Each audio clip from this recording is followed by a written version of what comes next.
Suribachi.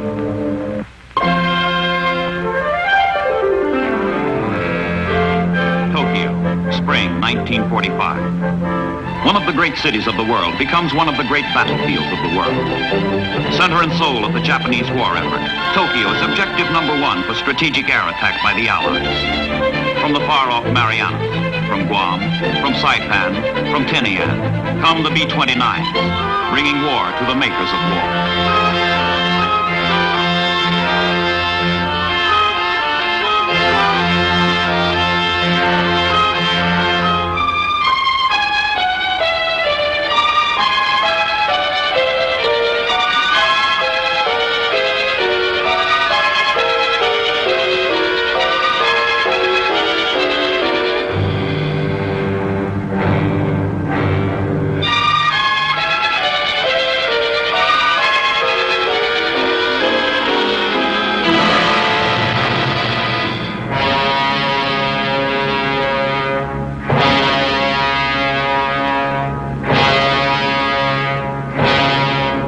Strategic attack. Shatter and destroy transport, industry, communications, resources, manpower.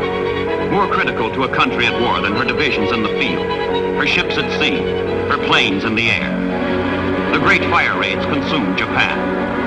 66 cities are swept by hurricanes of flame.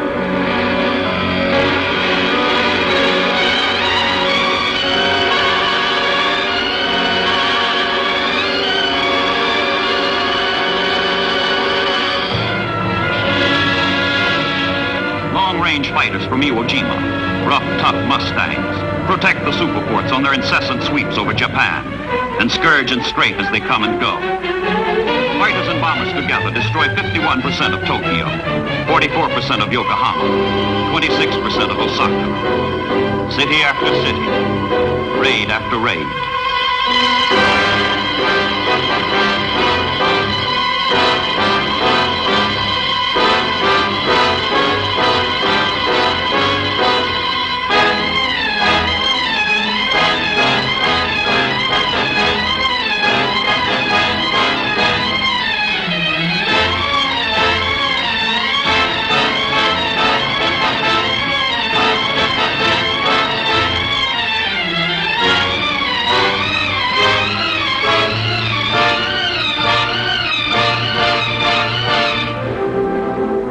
Back to base. 1,400 miles from Tokyo to the Marianas. A distance that would mean death for the cripples, were it not for the emergency landing strip on Iwo Jima. Without a haven midway, without the protection of the fighters to beat off the Japanese, the raids would be impossible.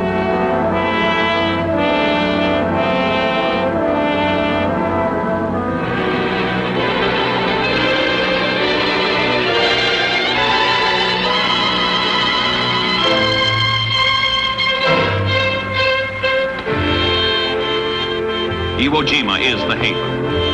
B-29s wounded over Japan come limping in to safety, to refuge. Before the war is done, 25,000 American airmen will owe their lives to Iwo Jima. And in the shadow of Mount Suribachi are based the rough, tough Mustangs that guard the bombers on their way to Tokyo. Iwo Jima, the indispensable island. But before Iwo Jima, over the limitless wastes of the Pacific, on 100 islands behind Iwo, a different war had to be waged before Iwo could be reached. The campaign of staging and supply in a twilight zone which was neither combat nor peace. Only a fraction of the millions in uniform ever fired a shot in anger. For them, World War II was routine monotony from morning till night. Day in and day out. Week in and week out. Month in and month out. Year in and year out.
apathetically back and forth on routine, unspectacular missions.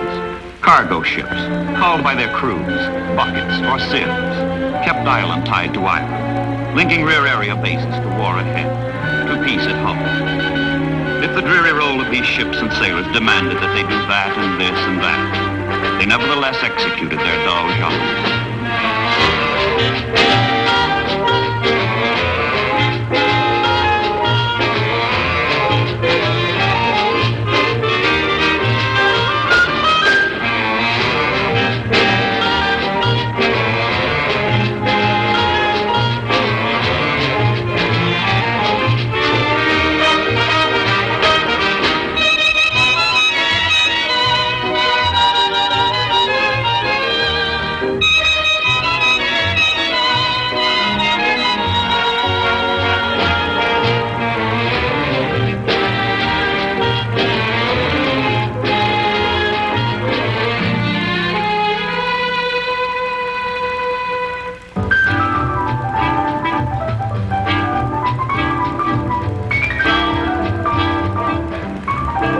Sea Islands. Exotic, magic, fragrant. Land of mystery and romance. Ulithi and Majuro. Los Negros and Marpa. Funafuti and Numi. Tonga Tabu and Ifati. But when the GIs arrived, the islands became something else again. A land of horseshoes and horseplay.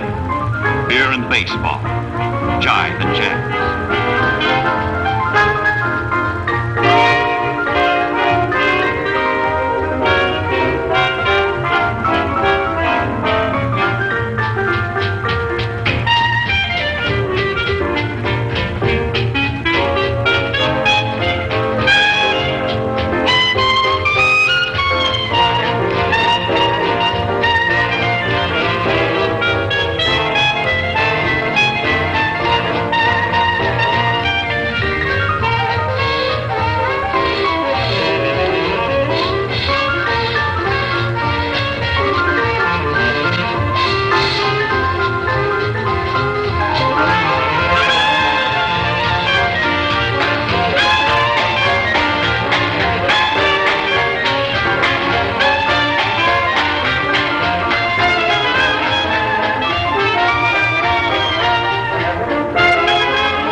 Groups gathered as the waning days of the war called for yet more fire, yet more blood on a yet more distant island. From rear bases long since forgotten by all except those who were stationed there, the convoys continually moved off toward the destiny of history.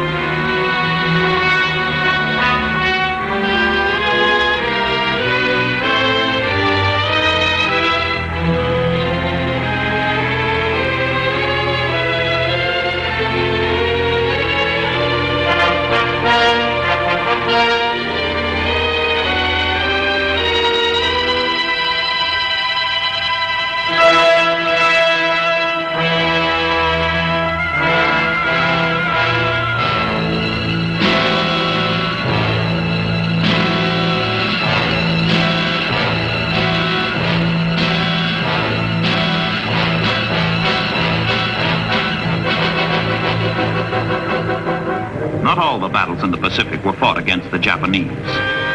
There were other terrors to face, and none was worse than an angry sea, lashed by typhoons.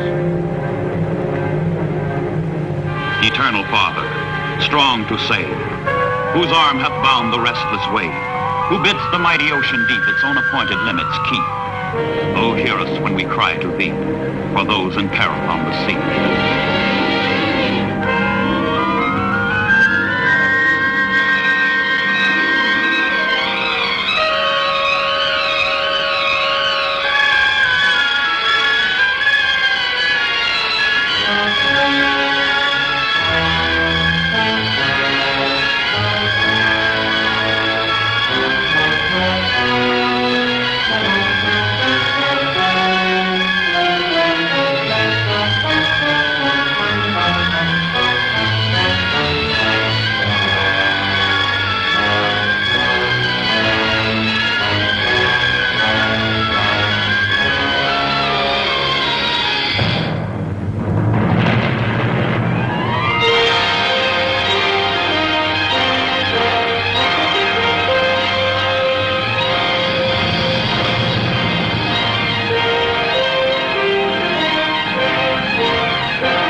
Pacific is the only place in the world where you can stand up to your waist in mud and have dust blow in your eyes.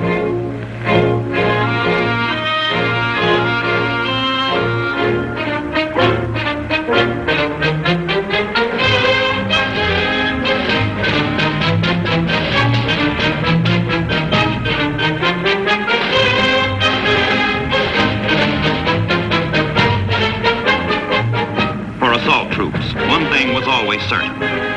However bad any given island may have been, the next was sure to be worse.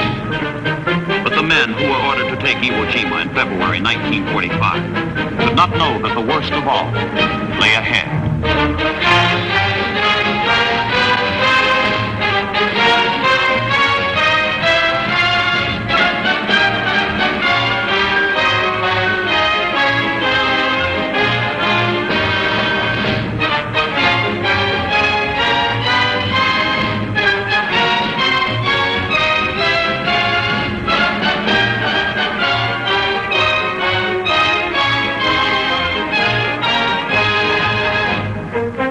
All over the Pacific, the ships converged on Iwo Jima. The voyage was long, tedious, interminable. The men relaxed and waited, as best they knew how.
Iwo Jima, 8 square miles of reeking volcanic ash on the doorstep to Tokyo. 7 battleships, 4 heavy cruisers, 15 destroyers take up position, clamping a ring of floating artillery around the tiny island, picking their targets, finding the range.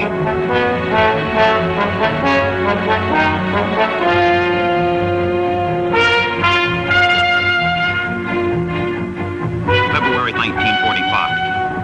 All the guns and all the ships prepare for 72 hours of furious, continuous, unbroken barrage. The most concentrated naval bombardment of World War II.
except to take Iwo Jima by force of arms, by character and courage. There is no room for surprise and maneuver, only headlong assault.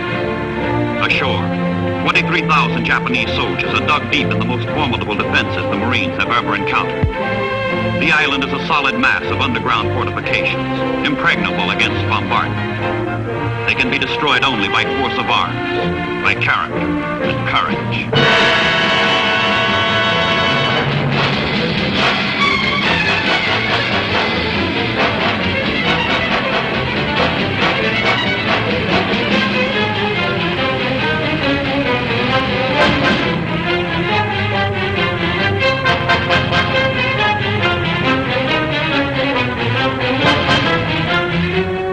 From the caves of Mount Suribachi, which dominate the entire island, the Japanese zero in their artillery on the landing beaches, pinning the Marines to the shore in an avalanche of fire and steam, paralyzing any advance, threatening obliteration.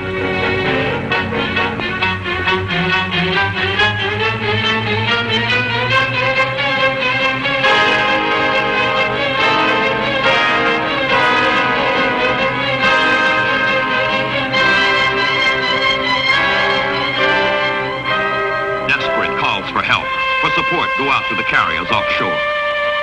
In combat information centers, all available planes and pilots are prepared to answer the pleas from the beachhead in hell. Winged sailors fly to the aid of earthbound Marines.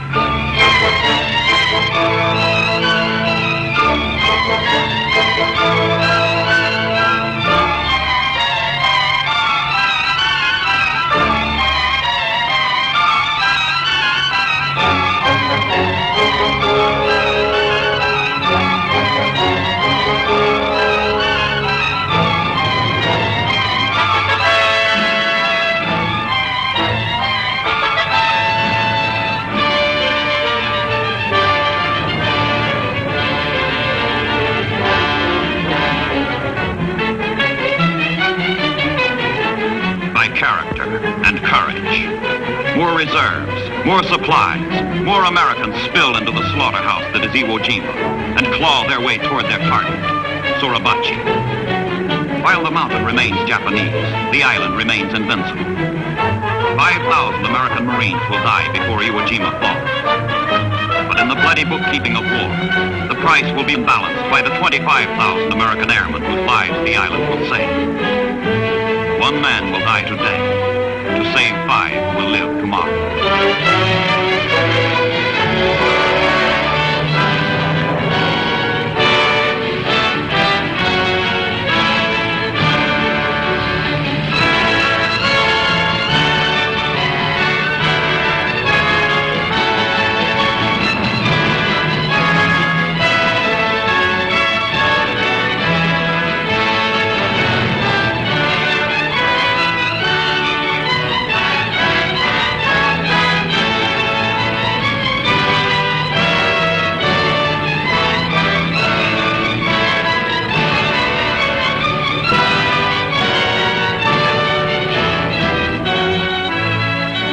556 feet, Suribachi towers above the island of Iwo Jima.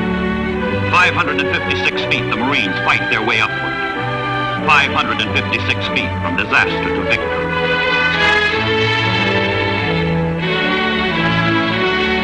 When freedom from her mountain height unfurled her standard to the air, she tore the azure robe of night and set the stars of glory there.